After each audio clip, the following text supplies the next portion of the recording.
Daddy, Sanjay का क्या हुआ? एक पुलिस ऑफिसर होते हुए भी एक अपराधी के लिए इतनी बेचैनी ताजुब है। डैडी, संजय अपराधी नहीं, निर्दोष है। वो मेरी जिंदगी है। आप समझने की कोशिश क्यों नहीं करते? देखो, मेरे समझने न समझने से कुछ नहीं बनता। इसका फैसला तो कानून करेगा, और कानून तो तुमने पढ़ा है।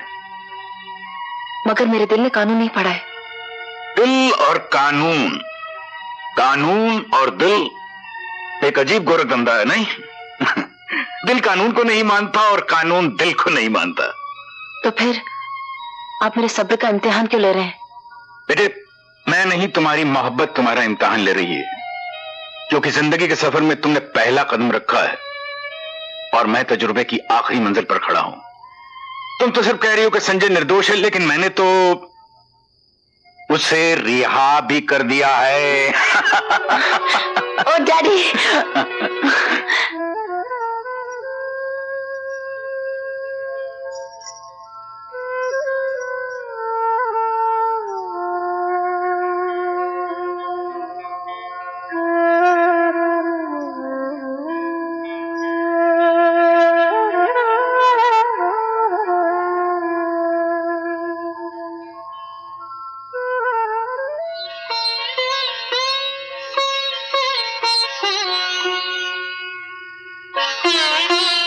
संजय, तू जिसके सुहाग का नाम अमर हो, जिसके काम अमर हो, जिसके वचन अमर हो, उसके वचन को अपने धर्म की तरह निभाने वाली तुझ जैसी मां ही हो सकती है। मां। संजय, मुझे मालूम था कि मैं आऊंगा तो तुझे दुख होगा, मगर तेरे दुख में मैं नहीं आता तो मुझे कभी शांति नहीं मिलती। बेटे, सारी सुहागिनें अपने पति को अमर रखने के लिए व्रत रखती हैं। मैं तो अपने अमर पति की पूजा कर रही हूँ। भगवान से मांगती हूँ कि जन्म जन्म तक यही मेरे पति रहे। एक तूने अपने पिता का नाम, उनका धर्म, उनके सपने सब कुछ मिट्टी में मिला दिए। बोल बेटे, तू ऐसा क्यों कर रहा है? क्यों कर रहा बेटे? क्यों कर रहा है? क्यों कर रहा है?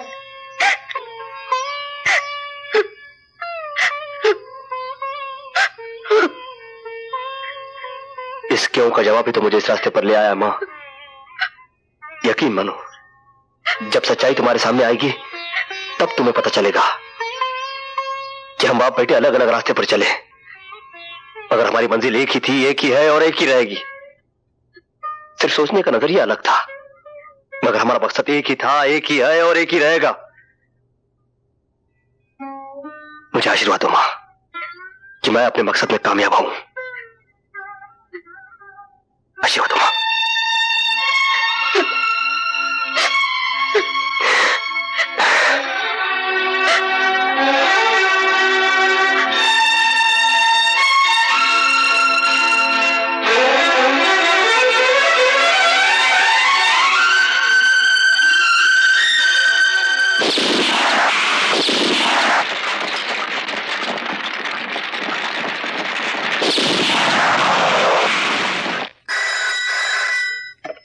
इंस्पेक्टर वफादार गुप्ता स्पीकिंग। वफादार, कहीं तुम गद्दार तो नहीं हो गए? क्या बात करते हो यार जगन्नाथ, वफादार और गद्दार हो ही नहीं सकता। बोलो, फिर संजय को मेरे ठिकानों का पता कैसे चला? अरे यार, संजय को तुम्हारे कुछ ही ठिकानों का पता चला है ना। मैं तो ऐसी चाल चलूंगा कि संजय के सारे ठिकाने ठिकाने लग जाएंगे। अरे तुम देखना देखना तुम। ओके। संजय संजय, क्यों बुलाया था मुझे यहाँ? मैंने तुम्हें तुम्हारी रिहाई की मुबारकबाद देने के लिए बुलाया था। मुबारकबाद? जब तक मैं अपने आप को बेगुनाह साबित नहीं कर लेता, मैं अपराधी हूँ सोनम। तुम अपराधी हो या निर्दोष, अच्छे हो या बुरे, तुम जैसे भी हो तुम मेरे हो संजय। ये दिल का सौदा है जिसे कानून के तराजू में नहीं तोला जा सकता। मगर जो अपराध का कलंक मेरे माथे पे लगा उसका क्या? मैं इसे सिंदूर समझकर अपनी मांग में सजा लूंगी।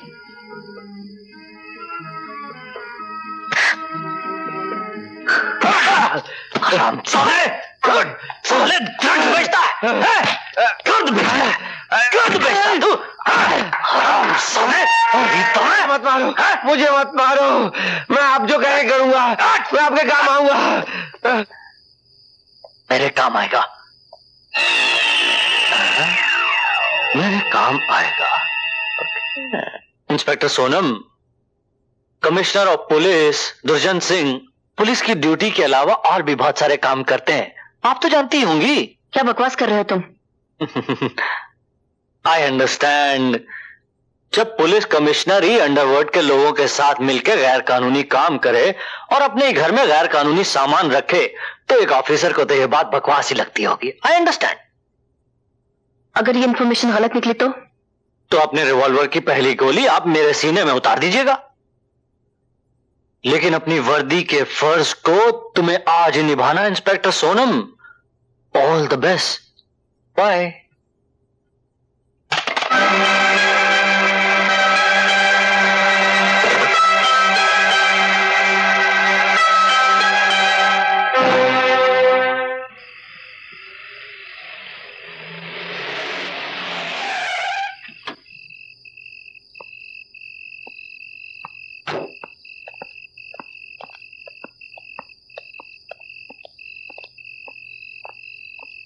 हुसैन मियां, सोनम अभी तक नहीं आई। पुलिस वालों की सुबह का शाम का सरकार आती होंगी। सरकार, बिटिया आ गई। सोनम बिटिया सरकार। अरे सोनू बिटिया पूरा थाना लेकर घर पर आ गई, क्या बात है? ड्यूटी यहीं पर देने का इरादा है क्या? मेरे पास आपके घर का सर्च वारंट है कमिश्नर साहब। यस।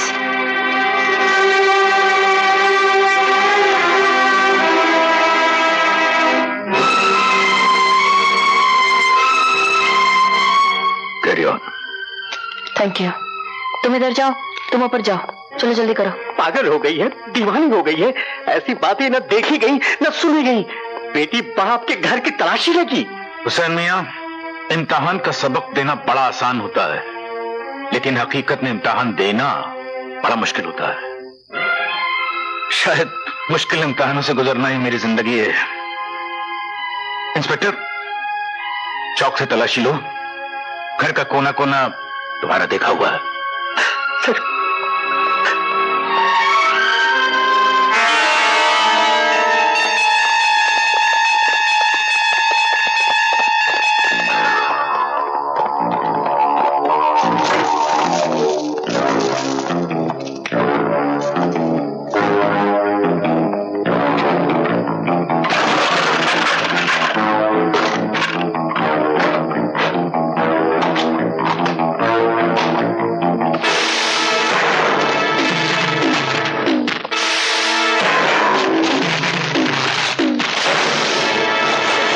ये सब क्या है?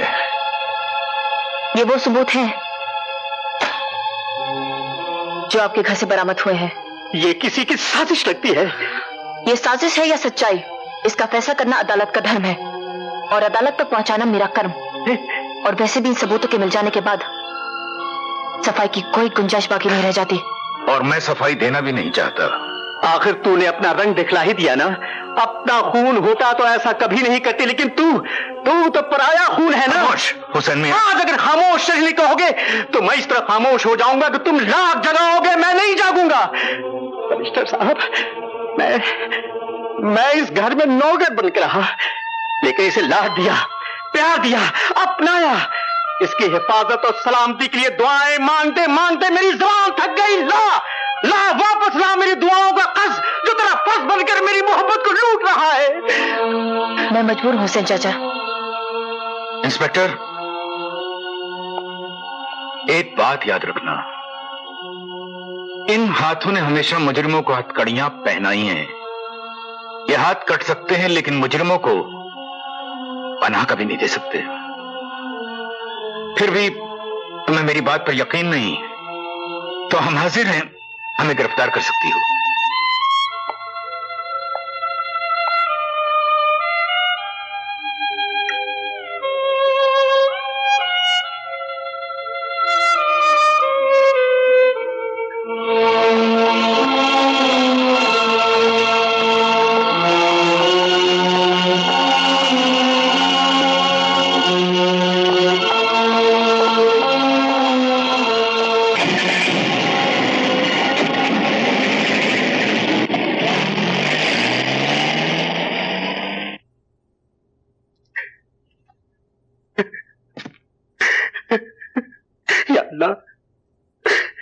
तू तो जानता है कि मालिक बेकसूर है।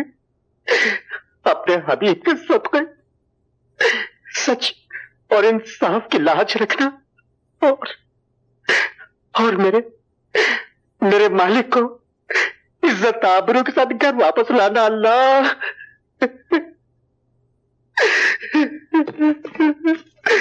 या अल्लाह।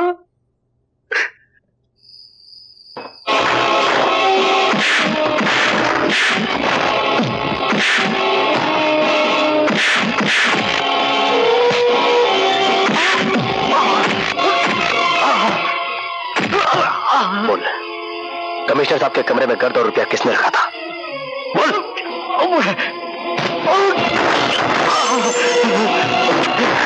मुझे नहीं मालूम, मुझे नहीं मालूम, मुझे नहीं मालूम, मुझे नहीं मालूम। नहीं बोलेगा? मुझे नहीं मालूम।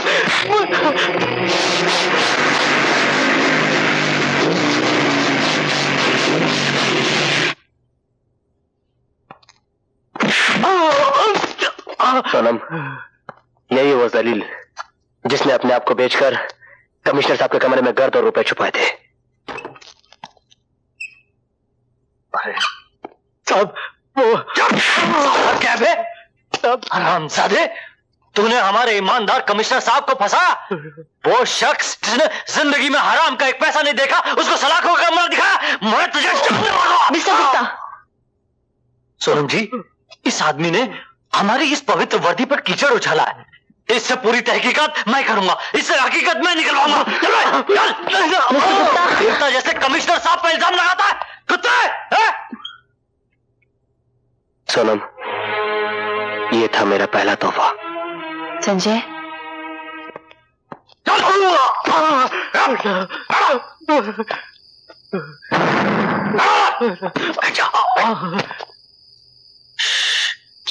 मैं तेरे साथ हूं गधे, लेकिन सबके सामने तो बात नहीं करनी चाहिए ना।